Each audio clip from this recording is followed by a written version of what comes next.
We cannot believe in I today for church. It's good though. It's good make they read atmosphere. They good make you be smart. Now today I know say we get true. He's smart. He's a smart man. He's a very smart man. You don't believe in I for church. So, this Sunday now, we can come for church. They say they won't come Thanksgiving. You know, say ordinary now, they don't turn church to where then they do campaign. Church now where if you want pour out your anger. You go see person, they pile up your anger from Monday to Saturday. Sunday we are going. You go name and want it. They feel them and say, we do naming ceremony. Once they climb, they give them chance. They always request me they give them chance. Once that mic touch their hand, they go pour out their heart. All the anger when they this life, they go begin to pour out. You know, since it's all this coalition, we can never rest. They give Wike assignment. Just be like say, we can have the spokesperson for APC.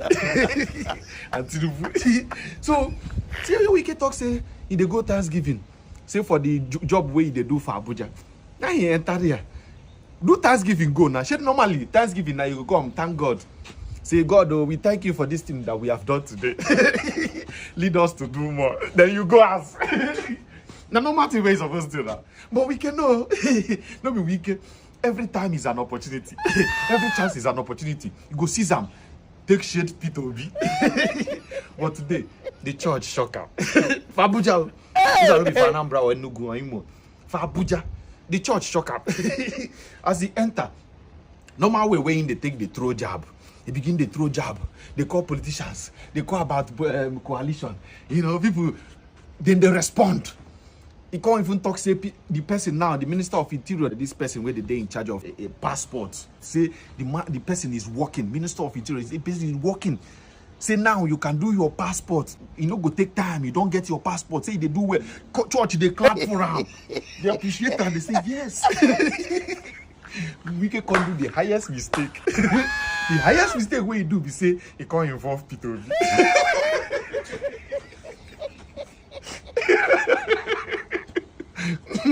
If you want to finish your career, just call P2V. It never start campaign. P2V never start campaign. We can just talk, say, P2V, he said that Nigeria is no longer a democratic nation because it's no longer in power. Talk say when he dey power, now democracy, now you know he dey power. And every democracy. You can't begin the copy to video. Oh Bob, now in church quiet. Atmosphere change. You go be like, Wike, for inside here. Now people we are talking about the man with so much integrity. Now we talk about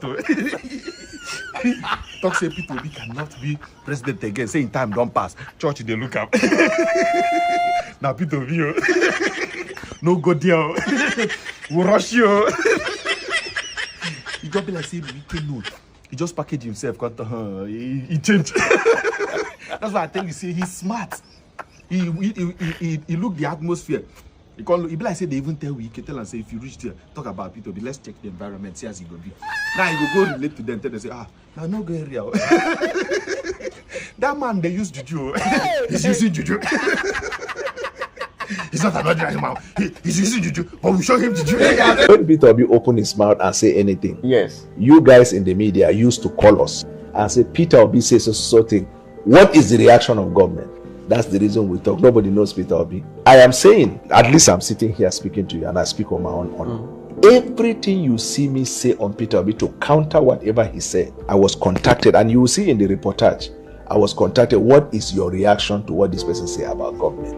My job as a spokesman of the president is to speak on his behalf. I don't have to wait for him to say go and speak. I am image maker for the presidency. It is my duty to counter, and P2V is a master of fake news. I'm coming, and I know you will not agree. You will not agree, but I'm saying list of the fake news. Yes. Okay, so for example, every data that P2V reels out against the government will be proved to be wrong, and Peter Obi will come to his Twitter and say, okay, there's a mistake in the data, but that the general information is the same. There is no Peter Obi's tweets that I've known so far that he came back and said there is a mistake in his data. So let me ask. He reels out the facts of the matter of. Are you an obedient? Me, I'm for everybody. No, you are not. You are obedient, and I'm happy to engage with obedient because through you, yes, I will reach the largest population of the obedient. Let me tell you about Peter Obi. Peter Obi is a Nigerian citizen I personally respect because he is also concerned about Nigeria. That's why he's talking. But just because he's concerned about Nigeria does not mean everything he says, he's saying it from an unbiased point of view, because he has an interest. What is his interest? To be president. So if you have an interest to be president, the natural thing is, as an opposition, is to undermine the government and promote yourself. He's not undermining the government. He's undermining what he's doing is, how can I reel out facts? If they killed 200 people in Borno and I come out and tweet that 200 people were killed in Borno, that this insecurity is getting out of hand, why is the president not doing and anything about it? And if they kill somebody in Onitsha, then that day his tweets doesn't work. There's no if there's anything outside of the southeast, Peter Obi is the first to do town cry. Anything that happens in the southeast, people will come to his tweet and say, "We wait for you to talk." There are many of his tweets regarding southeast that he has tweeted about. There are many. I am telling you, well, let me come. What we are speaking are fact based. Yes. You have always lied on conscience. I'm telling you facts that can be touched and verified. The reason why Peter Obi, whenever he says something and we are asked, we have to join issues to state the record straight. But personally, I want Peter Obi to run now. He ran in first of all, after I left APC, the first person to call me was Obasanjo, President Obasanjo, to work for Peter Obi. So if Peter Obi didn't like me, they won't be the first. I was in London, and I declined because I didn't like certain things about the perception is really now. What, like? A lot of them. Fake news, I said it and I'm repeating it. Misinformation, disinformation. And then the most important one is national interest. His self-interest far outweighs the national interest. What do I mean by national interest? There are certain things that if the government does, that is for the good of Nigeria, even from the opposition side, look at around the world, acknowledge it at least. That is one. Number two, when something bad happens to the corporate image of Nigeria, people who have national interest, they protect their country. But in domestic policy, they criticize the government. He is happy to discredit Nigeria. And what he does, anytime he travels outside Nigeria, the first thing he does is to demarcate Nigeria. But there is no way such a man can repair. Your house cannot be on fire and you go out there and try to say your house is. So I'm happy to mention the house. It's not the right thing. He's saying the right thing. I'm happy. And the people could I'm happy you mentioned about house. Labour Party is his house. It has been on fire. Has he said anything pim in the outside like the way you talk about Nigerians? He doesn't. What do you want him to say about the Labour Party? In the same way he say about Nigeria when Nigeria is on fire. Labour Party is a party, and there's a head of the party. There are leaders. Nigeria is a country, and there is a head of Nigeria. Nigeria is under scrutiny by everybody. Labour Party is not under scrutiny. Labour Party is a party. It's like APC and should not be scrutinized. They can handle their matter within themselves. Also, if it is Labour Party, it's within themselves. Why not in Nigeria within ourselves to handle? How does Labour Party itself affect an average Nigerian out there? Labour Party doesn't concern any. Labour Party, they are like the Labour Party are not Nigerians. They are vehicle to get someone into a political position. Nigeria is a vehicle. Nigeria is a vehicle. Nigeria affects everybody downward. Yes, Labour Party affect Nigerian citizens that are inside. No. Tell me how Labour Party affect Nigerians. Because the members of Labour Party are not chimpanzees and monkeys. They are human beings. They are Nigerian citizens. They have rights, liabilities, and responsibility. And two, decision of Labour Party affect the families of Labour Party members. Three, Labour Party owes the Nigeria as a nation a duty to be a formidable opposition. Instead of you to be looking at APC, you are looking at the Labour Party. This is the problem I'm talking about, that you guys are focused. It's not Labour Party that is only in existence. So there are many other political parties that are in existence. But why are you guys focused on Peter Obi and his party? So why? It's only Nigeria that is in existence in the world. There are problems in Bangladesh, Afghanistan, and America. What's my business with Bangladesh? So Peter Obi does not talk about it, talk about Nigeria. What's their business with them? But then the Labour Party doesn't talk about Labour Party. It doesn't. Labour Party is a party. It doesn't have anything. There's nothing Labour Party gives that affects me. I'll be ready to engage with you that when you deconstruct your mind to look at things from the same prism. The whole essence, look at it. Let me tell you, the whole essence of party. Yes. If a party, Labour Party is an entity in Nigeria. Yes. It's a registered political party. Like many other political parties. If Peter Obi is going to be political parties also. If Peter Obi is going to be president, yes. If he's going to be, it is only because Labour Party will give him platform. That is the importance of political party, no matter how small it is. Now he contested in Labour Party in 2023. Yes. He may not use the same platform. It's a platform. So that means if he becomes president and there is problem in Nigeria, he will now go and become president of Cote d'Ivoire. That one is different. Cote d'Ivoire is different. You're mentioning another country. We are talking about Nigeria. Why will it see? You see, no matter how you rigmarole, the point is to be made. One, if you are going to be a good leader, people look at it from your decision, from your perception, and from your example. Are you saying Peter Obi is not a good leader? So you're concluding. What you're doing is your mind is not prepared for conversation. Your mind is prepared to push an agenda. If you're asking me a question, I listen because I want to also have engagement.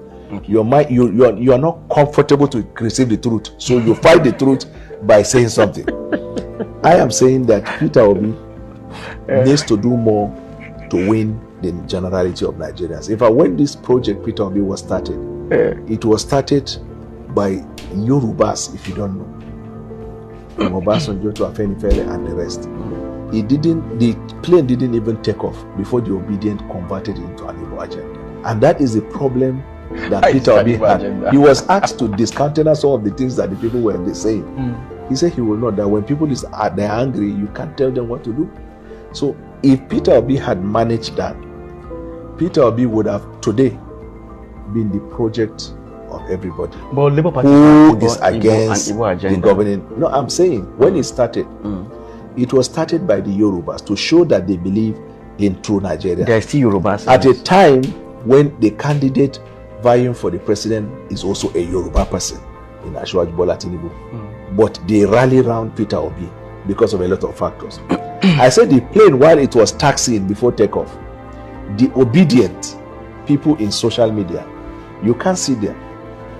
They now took it into becoming an Igbo agenda. And as soon as the plane took off, they started losing more people. Nobody took it at Igbo agenda. I'm talking of facts. It's a perception.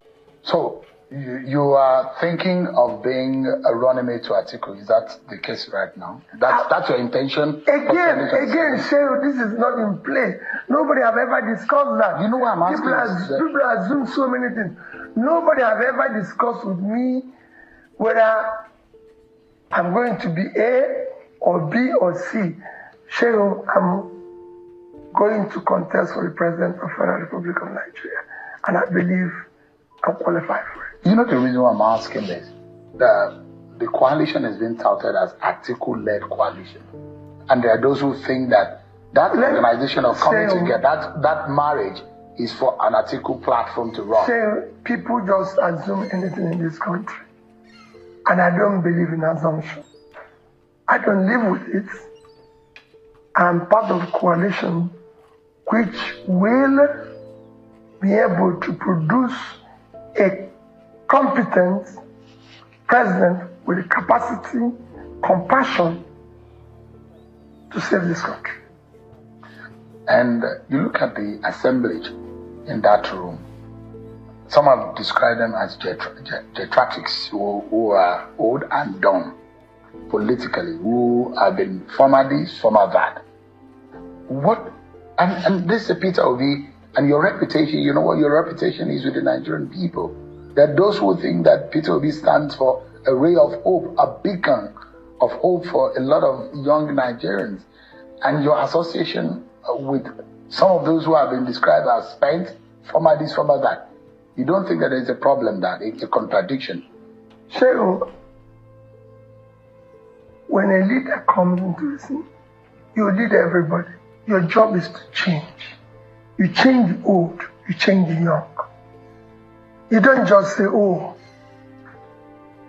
my job as a leader is to change those who are not even, and if you look at it, it's about everywhere in the world. Those who brought out change everybody. Even for those of us, I'm sure it's in Islam, it's within the Quran, it's in the Bible, that those who actually like Paul, who was previously Saul, who actually wrote everything, was one of those who were major persecutors of Jesus Christ and his team. But God changed. They want good governance. So like a Messiah, that's what you want to be? Whatever you call it. A political Messiah. It's not for me to say, oh, this one is bad, this one is good. No. It is for everybody to come together and show that you can do things better. Is it not contradictory, though? There are those who say some of them had planned to sustain military rule in Nigeria. Some of them had run severally in the government that Nigerians thought that had failed.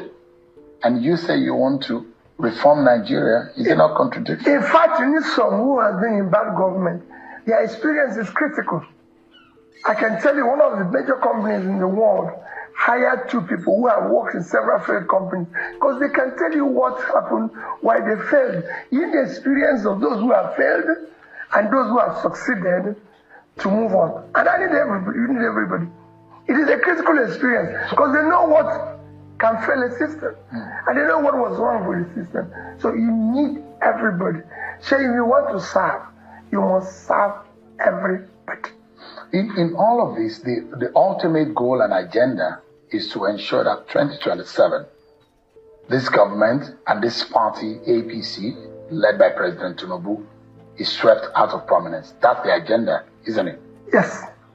And by all means, you are going to pursue it. We're not going to do it by all means. We're going to do it by all lawful means to make sure, because we've seen the failure, we've seen the incompetence of the government, we've seen they don't have the capacity to do the job.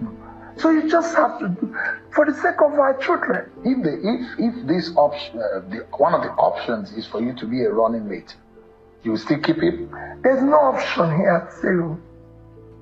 We're not talking about options. Obi has to be on the ballot. Well, the rest is for Nigerians to decide.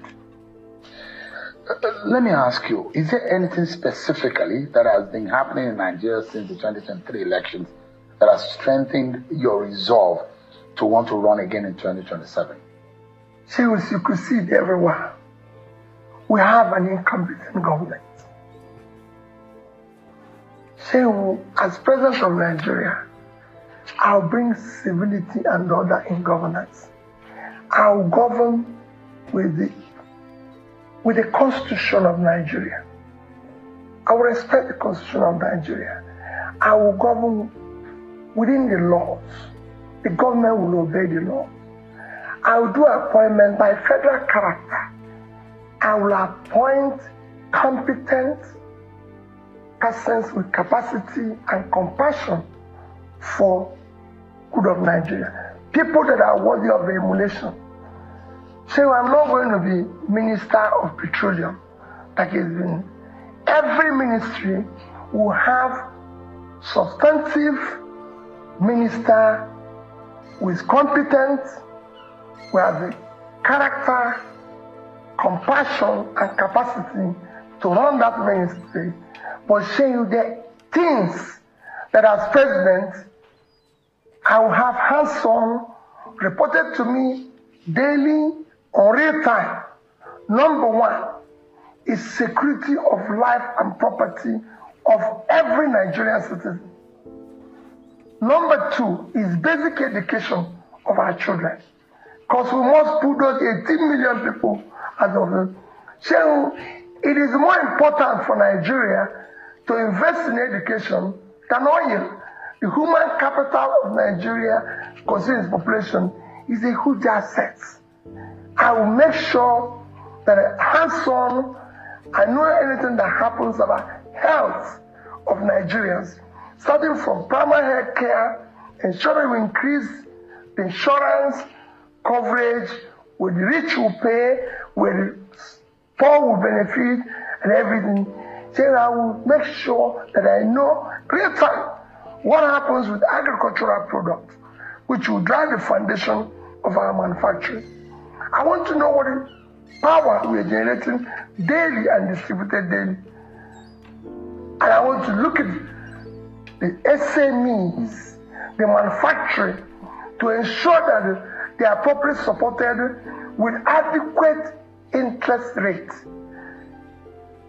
And I'd like to go into details of some of the crucial areas, because you campaign in 2023, and there are those who say, well, all of the things that this government said they would do are the things that Peter Obi also said he was going to do. And I'll come to those things in a bit. But all of these things you mentioned, you said you're going to do only in one single time of 4 years. 4 years is just to know what is happening to them daily. And you're not going to solve them overnight. So you don't want to spend more than 4 years as president? Completely. To be elected? That's it. So you can actually do all of it. You can actually... Nobody expects 100% result. They expect 100% sacrifice and effort. So we know we're driving there. So there's nobody that going anywhere is going in one day. But if we set out to go to Kaduna today, people want to see us in Kaduna Road. If we're headed to Lagos Road, we're in the wrong direction. What is happening now is that we're telling people we're going in this direction, but we're going in that direction. And so if you don't know where you're going, every road will lead you there. That's the confusion. Can Nigerians trust that commitment of a single term from you? So I said it and I put it in capital. I don't need a day more than 4 years. In fact, the day and before, you fix Nigeria in those 4 years. It's not fair. I will show the direction of good governance. That's why I said. To what end is this one single? Why do you want to spend? The Constitution allows you. You've been a two-term governor. Why do you want to? In 2 years, there had been maximum damage. That shows 2 years can change it in good direction. People want to get up and see a president that cares, a president that shows compassion. So today we have a country without compassion. Leadership without compassion does not exist. It's a minus. It's not good for the country. Is there anything that you see that this government is doing that lacks compassion? So, in December 18th or thereabout, several children died in a battle. I think it was December 18th. On the 19th, the president of Nigeria flew from Abuja to Lagos for Christmas holidays. Saying, I will not do it. I'll go to Ibadan. I will go and look for their parents and cry with them. The president I will show them. If the president went to Benue. No, one minute. Well, there was no compassion in that. People lost their children. People lost their children that will lead this country tomorrow. He didn't do that. He went for a Christmas holiday. In Benue, he was not there for days. So I will go the first day. And when he got there, he said he couldn't visit the community because of bad road. So he has not gone to Niger State, where we lost over 200, and now they said it's 600 that they're still missing, and it's presumed dead. So it's only about 15 minutes flight from Abuja to Niger. There's no compassion. So we have watched our president, top government officials in this capital of Abuja commissioning bus stations where we lost 20-something soldiers in Niger. So it will not happen. Is commissioning road more important than our soldiers that are dying? Is commissioning road more important than our children are not in school? So is road more important than children being in school? There's no compassion. There's no governance. I will not be, look at this week. This week alone, Monday, 30-something were killed in one of our states. Tuesday, 13 was killed in one of our states. Yesterday, it was over 10 in Anambra. This morning, it's over 13 in Sokoto. And our president is in island of St. Lucia. That is not even up to the size. Island of St. Lucia is 617 square kilometers of land. Minna is 6,700. Minna is 10 times the size of St. Lucia.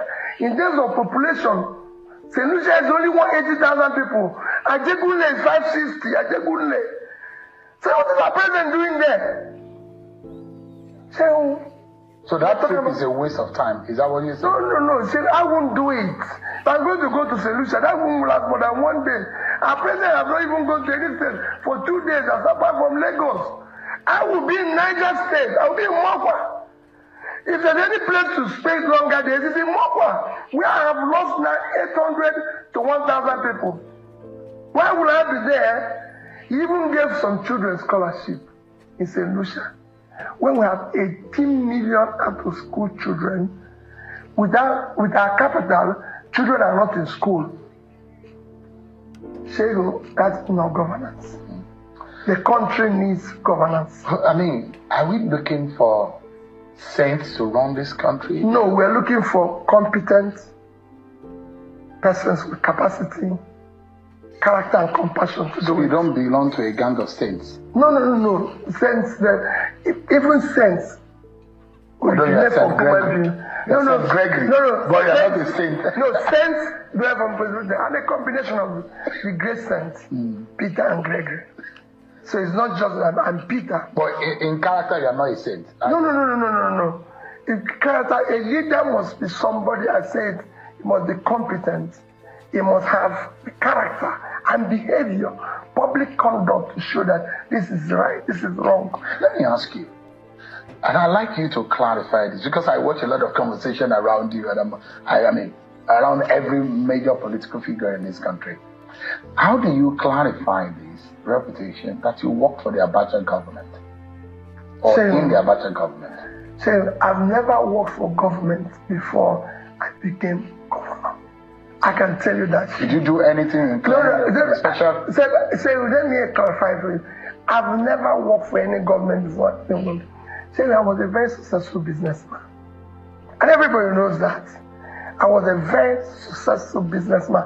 I built my business from scratch to something of a.